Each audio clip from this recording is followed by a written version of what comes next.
আজকে কিছু network connecting device সম্পর্কে জানব। এর আগে একটা নেটওয়ার্ক কানেক্টিং ডিভাইস সম্পর্কে বলেছিলাম কিছুটা, সেটা নাম হচ্ছে মডেম। মডেমের সম্পূর্ণ নাম কি? মডিউলেটর ডিমডিউলেটর। মডিউলেটর ডিমডিউলেটর। মডেমকে মডিউলেটর ডিমডিউলেটর কেন বলা হয়? তার কারণ মডেমের মাধ্যমেই মডিউলেশন আর ডিমডিউলেশন প্রসেসটা হয়। মডিউলেশন কাকে বলে? মডুলেশন হলো কোনো ডিজিটাল সিগন্যালকে অ্যানালগ সিগন্যালে পরিণত করাই হচ্ছে মডুলেশন। কোনো ডিজিটাল সিগন্যালকে অ্যানালগ সিগন্যালে পরিণত করাই হচ্ছে মডুলেশন। আর ঠিক উল্টোটা হচ্ছে ডিমডিউলেশন।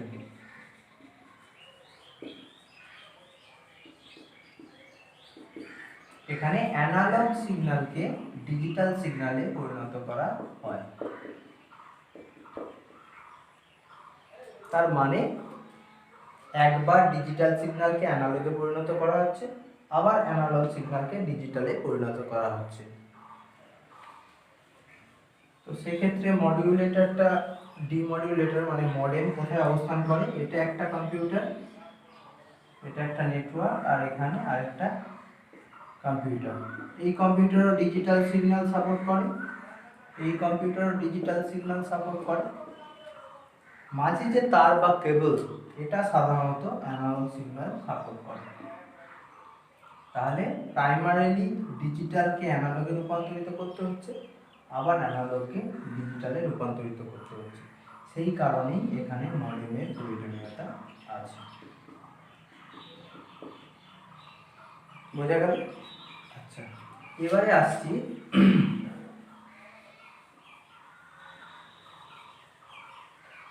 আমরা এর আগে টোপোলজি সম্পর্কে জেনেছি, সেখানে একটি ডিভাইস ছিল যেটা সম্পর্কে জানবো, সেটা হচ্ছে হাব। হাব হলো এমন একটি নেটওয়ার্ক কানেক্টিং ডিভাইস যেটি সাধারণত স্টার টোপোলজিতে কেন্দ্রীয় কম্পিউটার হিসেবে ব্যবহৃত করা হয়।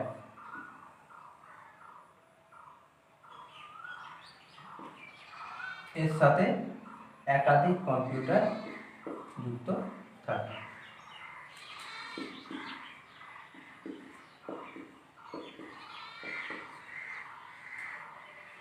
হাবের ক্ষেত্রে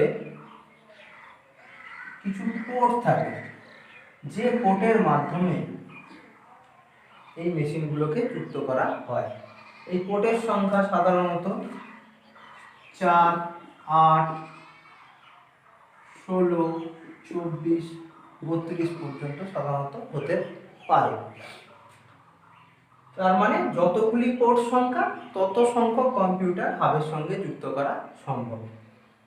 এইভাবে সাধারণত কম্পিউটারের সংখ্যা যুক্ত করে আমরা একটা নেটওয়ার্ক স্থাপন করতে পারি। আর এই যে কেবলের মাধ্যমে এগুলো যুক্ত হয়, সেখানে সাধারণত ইউটিপি কেবল ব্যবহার করা হয়, আনশিল্ডেড টুইস্টেড পেয়ার কেবল। এবারে আসছি সুইচ। সুইচ কি না, সুইচও অনেকাংশে হাবের মতোই। সুইচও কেন্দ্রীয় ডিভাইস হিসেবে কাজ করে এবং সুইচের মাধ্যমেও একাধিক কম্পিউটার যুক্ত করা যায়। তাহলে হাব আর সুইচের মধ্যে পার্থক্যটা কোথায়? না, হাব আর সুইচের প্রধান পার্থক্য তাদের ডেটা আদান প্রদানের পদ্ধতির ওপরে। হাব থেকে যখন কোনো তথ্য যাবে, তখন সেই তথ্য মেন রিসিভিং কম্পিউটার ছাড়া অন্যান্য সমস্ত কম্পিউটারই সেই তথ্যগুলি রিসিভ করে। কিন্তু সুইচের ক্ষেত্রে এমনটা হয় না। সুইচের ক্ষেত্রে সঠিক যে কেবলমাত্র যে রিসিভিং কম্পিউটার সেই তথ্যটা রিসিভ করে, অন্য কম্পিউটার নয়। তার মানে সুইচের ক্ষেত্রে তথ্যের নিরাপত্তা বজায় থাকে অনেক বেশি।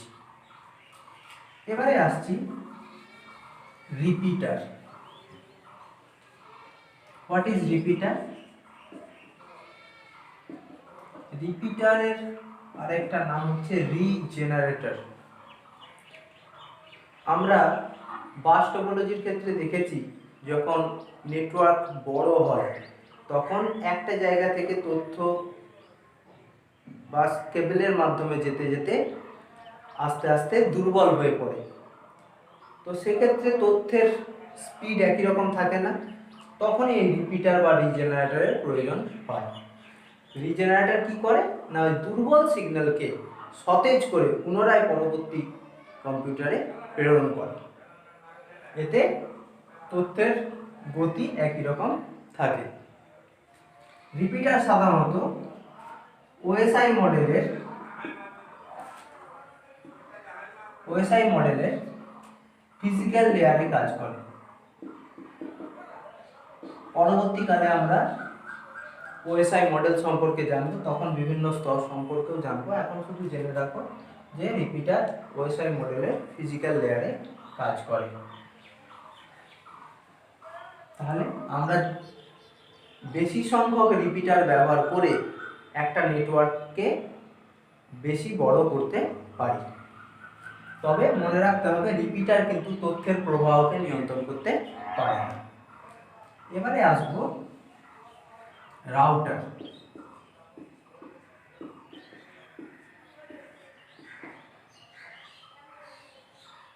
রাউটার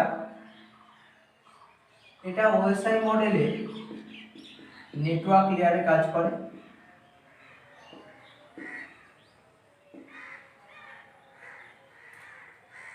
রাউটার কি করে, কোনো তথ্যকে প্রেরক কম্পিউটারের তথ্যকে সাধারণত গ্রাহক কম্পিউটারের কাছে পৌঁছে দেয় একটা নির্দিষ্ট পদ্ধতিতে। সেই জন্য রাউটার একটি রাউটিং টেবিল ব্যবহার করে। রাউটিং টেবিলে অ্যাকচুয়ালি কি থাকে না রিসিভার কম্পিউটারের আইপি অ্যাড্রেস, এই আইপি অ্যাড্রেসের সঙ্গে ম্যাচ করিয়ে সঠিক পথে তথ্যকে দ্রুত পৌঁছে দিতে সাহায্য করে রাউটার। তো আইপি অ্যাড্রেস সম্পর্কেও আমরা ভবিষ্যতে জানব। এবারে আসছি ব্রিজ। ব্রিজ শব্দটা তোমরা শুনেছ। ব্রিজের মাধ্যমে কি হয় না একটা পথকে আরেকটা পথের সঙ্গে যুক্ত করা হয় ব্রিজের মাধ্যমে, তাই তো? এখানেও ব্রিজ যে নেটওয়ার্ক ডিভাইস বা নেটওয়ার্ক কানেক্টিং ডিভাইস, এর মাধ্যমে দুটি ভিন্ন নেটওয়ার্ককে যুক্ত করে একটি বড় নেটওয়ার্কে পরিণত করা যায়। তবে মনে রাখতে হবে দুটো নেটওয়ার্ক আলাদা হলেও তাদের প্রোটোকল যেন একই হয়, একই ধরনের হয়। ভিন্ন প্রোটোকল যুক্ত হলে তখন কিন্তু ব্রিজ এই কাজটা করতে পারবে না। ব্রিজ কি করে না, তাহলে কি বললাম যে একাধিক ছোট ছোট নেটওয়ার্ককে একটা বড় নেটওয়ার্কে পরিণত করতে সাহায্য করে। আবার চাইলে বড় নেটওয়ার্ককেও ছোট ছোট নেটওয়ার্কে বিভক্ত করতে পারে। সাধারণত অ্যাড্রেস টেবিল ব্যবহার করে এই তথ্য পাঠানোর ক্ষেত্রে, কারণ ব্রিজ তথ্য নিয়ন্ত্রণ করতে পারে। অ্যাড্রেস টেবিলে কোন অ্যাড্রেস ব্যবহার করা হয়? সাধারণত ম্যাক অ্যাড্রেস ব্যবহার করা হয়।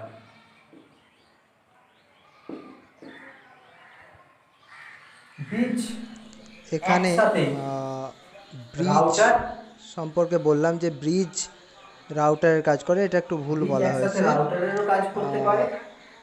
আবার গেটওয়ে রাউটার এবং ব্রিজ উভয়ের কাজই করে। কি বললাম? গেটওয়ে রাউটার এবং ব্রিজ উভয়ের কাজ করে। আচ্ছা, এবারে আসছি গেটওয়ে।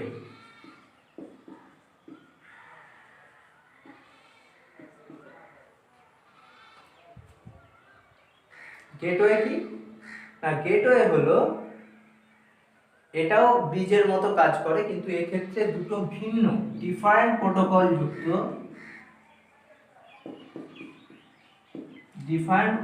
যুক্ত দুটো নেটওয়ার্ককে যুক্ত করতে পারে। তাহলে একটা প্রোটোকলের নেটওয়ার্কের যে তথ্য ভিন্ন প্রোটোকলে যখন যাচ্ছে তখন তাদের ফরম্যাটটা একই রকম হয় না। তো সেই জন্য কি করে গেটওয়ে, যে একটা নেটওয়ার্ক বা নেটওয়ার্ক 1 যেখানে প্রোটোকল 1 হয়তো ব্যবহার করা হচ্ছে, এখানে নেটওয়ার্ক 2 যেখানে প্রোটোকল 2 ব্যবহার করা হচ্ছে, এখানকার ডেটাকে এই নেটওয়ার্কের উপযোগী করে রূপান্তর করে দেয় যাতে এখানেও এই ডেটাটা কার্যকরী হয়। এটাই হচ্ছে গেটওয়ের কাজ।